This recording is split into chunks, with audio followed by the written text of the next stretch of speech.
Welcome back to Naomi Talks. I'm Naomi. Today's case is called the Papin Sisters.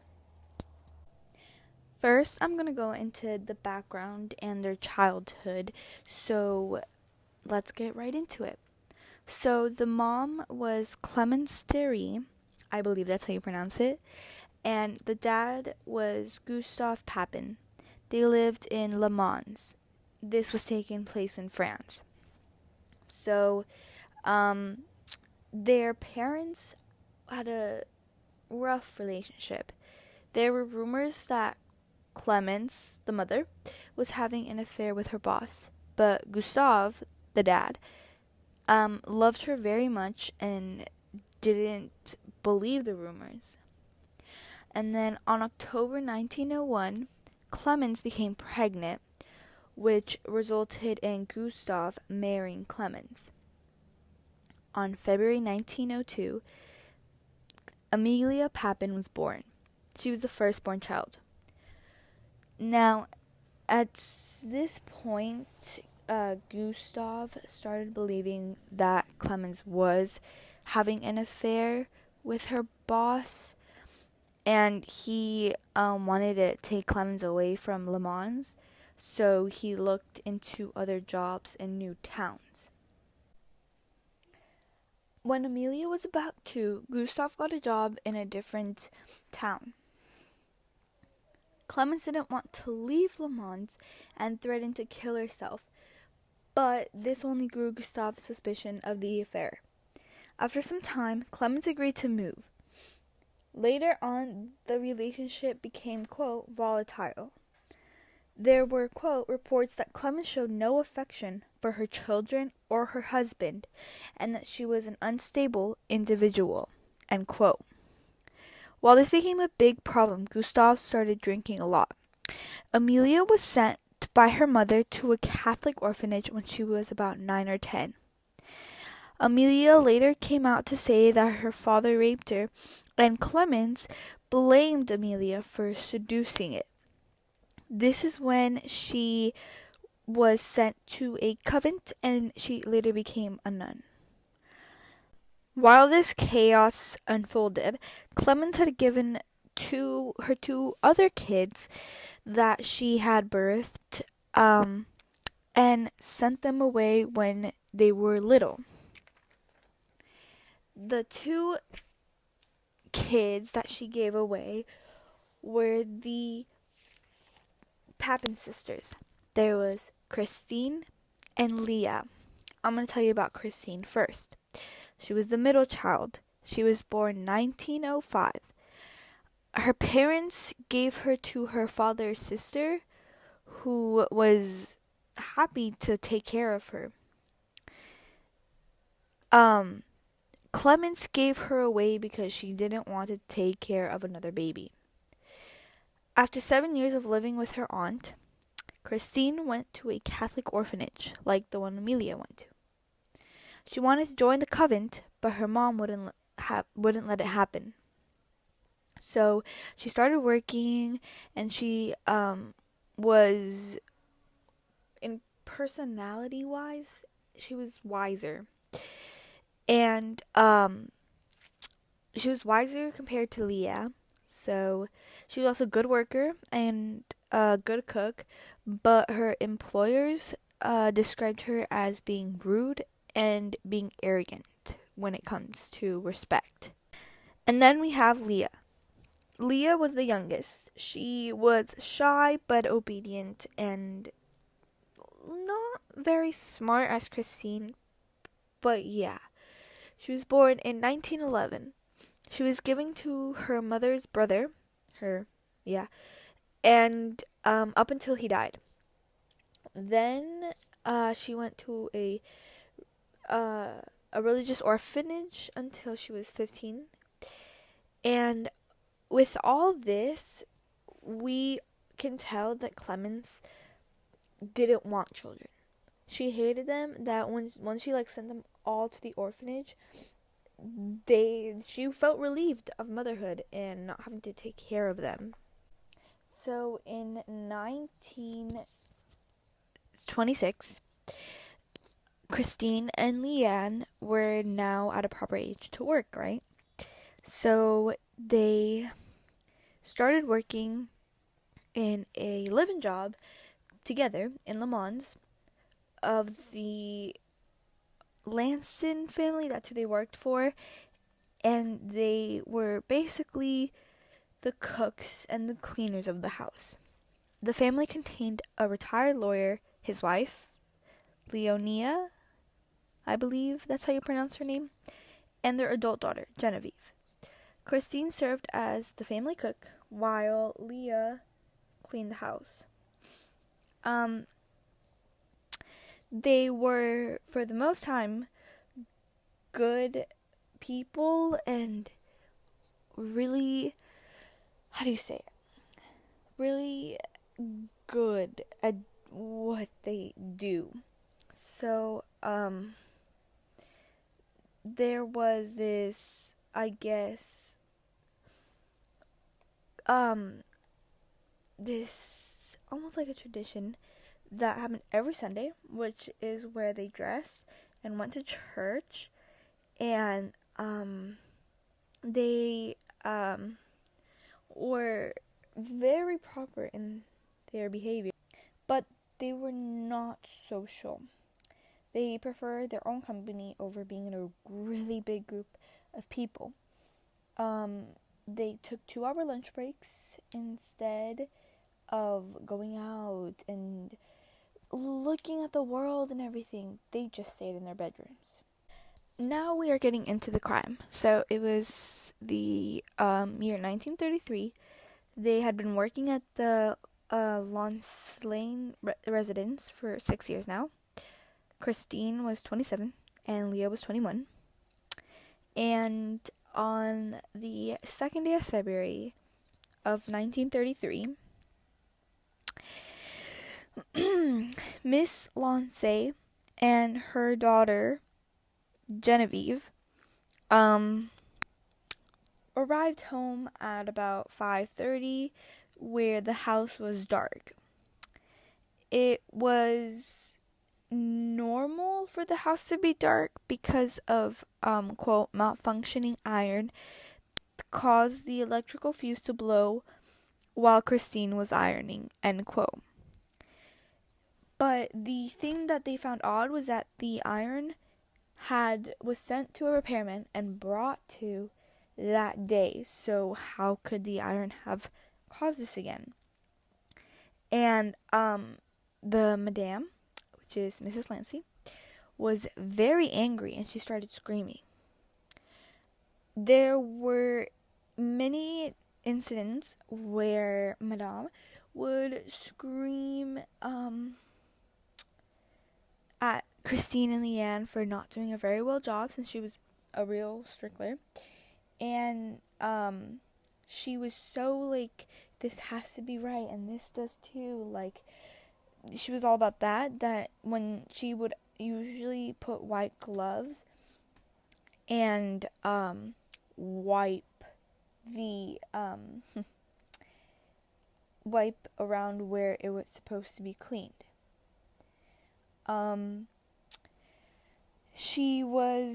Madame again was very honest with Christine's cooking, and this time it didn't go like all the other arguments.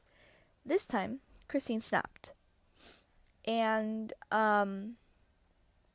so Christine was at the top of stairs, and Christine jumped at Genevieve and tore her eyes out with her bare hands. And then Leah quickly joined and grabbed Mrs. Lance, and Christine was telling Leah to do the same thing that she was doing to Genevieve, which is like gouge her eyes out. And then Christine ran to the kitchen to get a knife and a hammer, and she went back upstairs where there were both of the girls quote, bludgeoned and sliced the mother had daughter, end quote. The sisters also hit the ladies with pewter pitchers that were on the table. Quote, experts estimate that the incident lasted about 30 minutes, but in the end, the maids had violently slaughtered both women, end quote. Now, they literally, imagine putting your fingers in someone's eye and physically ripping out the eye. And then being the person with the eyes gouging out. Ugh, it's not pretty to think about. But anyways, later, Mr. Lancey and his son-in-law arrived between 6:30 to 7, and the door was locked, and they couldn't enter. But they knew that someone was home, right? But the house was really dark, all dark, except for an upper level. In the upper level of it, there was a faint glow.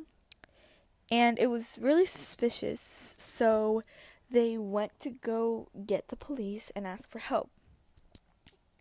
The police struggled getting in, but eventually got in. And as they entered the house, they went up the stairs and found the most horrifying scene ever.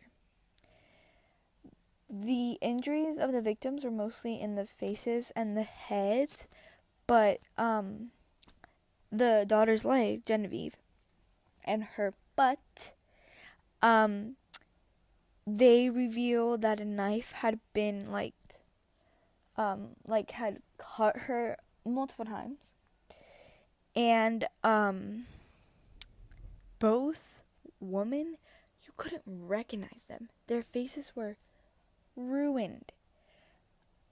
And then Genevieve's eye was at the top of the stairs. And then they later found the other eye on her body. So, in the eyes for Madame, or Mrs. Lancey were her eyes in a scarf in her neck. And, Miss Lancier was laying back. I'll insert pictures, but they were laying on their backs with their legs apart with only one shoe on. Genevieve's body was not upward, it was downward, facing downward, and the bloody kitchen knife was right by her hip, and the handle was dark. It was dark because there was blood covering it, and the blood was all over the entire scene. It even, quote, splattered the walls 2 meters above the bodies. That's crazy. So after they discovered the horrifying scene, they went and looked at the rest of the house, and they were wondering if the maids, Christine and Leah, were also murdered like that. And they went to the maid's room, and it was locked. So a locksmith was there at the scene and unlocked the door. And the police entered to find the girls in robes or naked. No one knows. It's unclear here. And next to the bed, in a chair, was the bloody hammer with hair stuck in it. The police asked them what had happened, but they weren't even ashamed of it. They confessed to killing Genevieve and Mrs. Longley. I know I keep saying their last name wrong, but I don't know how to pronounce it. I'm sorry.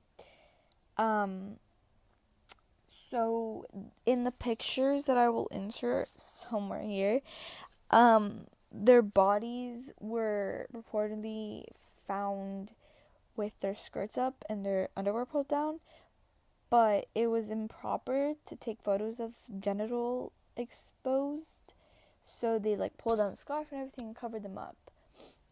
And then after this whole horrific scene of her gouging her eyes out and hitting her head so hard, the Papin sisters went to a trial, and Christine did more time than Leah, because Leah was basically considered an accessory, but she was very obedient. So yeah, they were separated and they wanted to be together always, and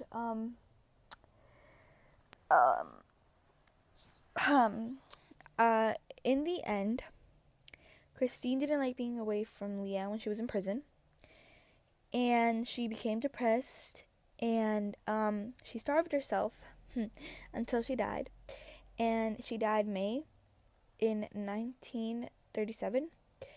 And Leah was she served a short time, and then she became free, and she lived with her mother in France, and she worked in hotel housekeeping, and some people said that she died in 1982. But Leah's whereabouts were unknown, and if he was alive, but yes, but overall, the whole crime of them overreacting, and then, well, I guess they weren't overreacting because they had suffered, like, Mrs. Longley was very, like, rough on them, but still, they snapped. Christine snapped, and it's like, how can someone do this? But I don't know. They had a tough childhood. They, psychotically wise, if that is a word, might have, like, snapped, like, all at once from, like, their childhood and their mother, and, like, I don't know, but they were really close sisters. It's a mystery why they did it. Everyone was asking themselves, why would they do this? Like, do they even feel? Like, they were sent to they were given psychiatric tests, and I don't know what was the end result of that, but the pictures, it's like she left them unrecognizable. And after they were arrested, they didn't have, and like, Christine was blank face. She did not, like, I also had the pictures, but no emotion. Anyways, that's the case of the Papin sisters. A very brutal death with so much to it. But I hope you enjoyed, and stay tuned for the next video.